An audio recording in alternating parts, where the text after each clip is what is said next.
मुझे उम्मीद है कि आप सब एकदम ठीक होंगे। बहुत लंबे अरसे से एक किताब पर बात करना चाहता था। मेरे पसंदीदा लेखकों में से एक गौरव गुप्ता की किताब है उदास शहर, और इस किताब पर मैं पिछले लगभग एक महीने से बात करना चाहता था, लेकिन बात हो नहीं पाई। अ, गौरव गुप्ता की इससे पहले देर रात तक किताब आई थी। मुझे उम्मीद है बहुत सारे लोगों ने पढ़ी होगी। जिन्होंने नहीं पढ़ी है उनको ज़रूर पढ़नी चाहिए।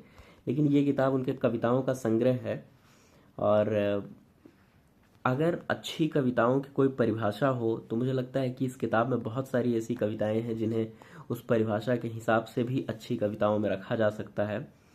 और कुछ एक कविताएं मैंने निकाली हैं इस किताब से आप लोगों को सुनाने के लिए। पहले मैं कविताएं सुनाता हूँ, फिर इस किताब पर और बात होगी। इस किताब में एक कविता है जिसका शीर्षक है इंतज़ार। मेरे पास इंतज़ार कई भाषा में मौजूद था, इसलिए गर्मी के बेचैन दिनों में कहा, देखो बारिश का मौसम आने वाला है, कितना सुंदर होगा जब हरी हो जाएगी धरती, एक तेज बारिश के बाद हरा हो जाएगा यह मन भी। देखो इन सर्दियों में ऊनी स्वेटर पहन सड़कों पर भटकेंगे, इन सर्दियों में आ जाना दिल्ली, तुम्हें फ़कीर चंद बुक स्टॉल ले जाऊंगा, जनपथ पर घूमेंगे, यहाँ झुमके बहुत सुंदर मिलते हैं। मेरे पास तुम्हारी हंसी की कल्पनाएं थीं, जो था मेरे इंतज़ार का सबसे सुंदर तजुर्मा। मेरे पास विदा के शब्द कभी नहीं थे, इसलिए मैं चुप रहा। तुम्हारे चले जाने के बाद न गले लगा सका, न फूट कर रोया। मैं उन सभी जगहों पर बार बार लौटा, साथ के दिनों को याद करते हुए मिलाता रहा देर तक कॉफ़ी में शक्कर, बैठा रहा कॉफ़ी हाउस की दीवारों से सटकर, रिंग रोड के लगाए बेवजह चक्कर। बस की आखिरी सीट पर बैठकर देखता रहा बाहर देर तक खिड़कियों से, चुने तुम्हारे पसंदीदा बोगनवेलिया के बिखरे फूल, लगाए सिगरेट के कश, और भटका पुरानी दिल्ली की सकरी गलियों में। मैं उन सभी जिए को दोबारा जिया, और उन सभी वादों को पहली बार फिर बार बार, जो छूट गए थे तुम्हारे अचानक चले जाने पर। मेट्रो की चेकिंग लाइन से गुजरते हुए मेरे कंधे पर झूलते झूले को देख एक रोज पुलिस ने पूछा, इस झोले में क्या है? मैंने मुस्कुरा कर कहा था, इंतज़ार। वह नहीं समझ सका इंतज़ार की भाषा। कोई नहीं जानता सिवाय उसके जो कर रहा होता है इंतज़ार। तेजी से खो रहे उम्मीद के बीच, जैसे कोई करता है हवा के बीच, बुझते हुए दिए को हाथों की ओट से बचाने की कोशिश।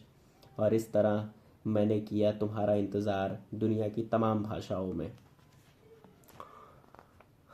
कितनी सुंदर कविता है।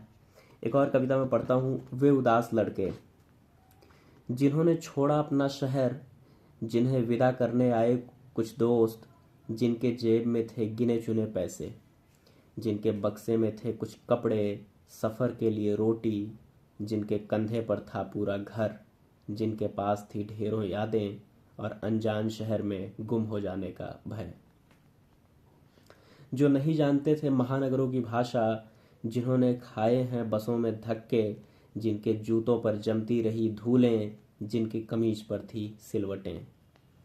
एक अनजान शहर में जिन्होंने चाहा कोई कंधा टिकाने को सर, जिन्होंने चाहा कोई कान सुनने को हताशा, जिन्होंने चाहा कोई हाथ थाम ले वक्त बेवक्त।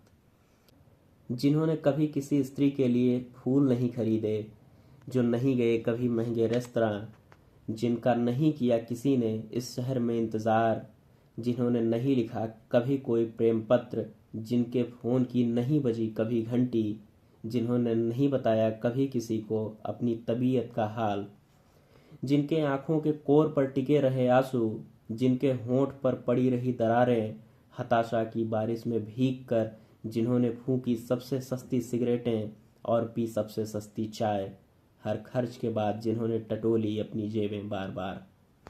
जो हुए निराश पर नहीं की आत्महत्या, उन्हें याद आया था घर, पिता का चेहरा, माँ की उम्र, कुछ पुराने दोस्त।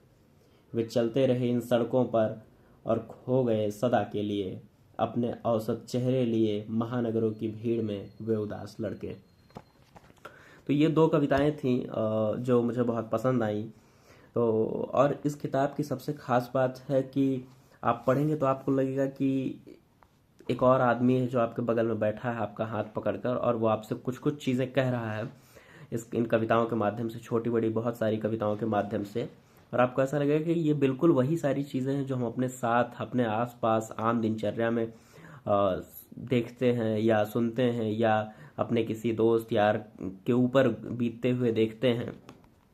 तो मुझे लगता है कि ये किताब बहुत ही ज़्यादा अच्छी किताब है और आप सबको पढ़नी चाहिए। सिर्फ यही नहीं, गौरव गुप्ता की दोनों किताबें आपको पढ़नी चाहिए, उदास शहर और देर रात तक। दोनों किताबें पंक्ति प्रकाशन से आई हैं और एक साथ एक जगह मिल भी जाएंगी पंक्तिबाजार.com पर, और अगर आप उन्हें इंस्टाग्राम पर या उनके नंबर पर मैसेज करेंगे तो आपको किताबें भिजवा भी देंगे। कुल मिला के जो मुद्दे की बात है, किताबें पढ़िए और मैं कोशिश करूंगा कि आपको अच्छी अच्छी किताबों से रूबरू कराऊं। तो फिलहाल उदास शहर आप ज़रूर पढ़ें, इतनी अच्छी कविताओं की किताब बहुत कम पढ़ने को मिलती हैं। धन्यवाद।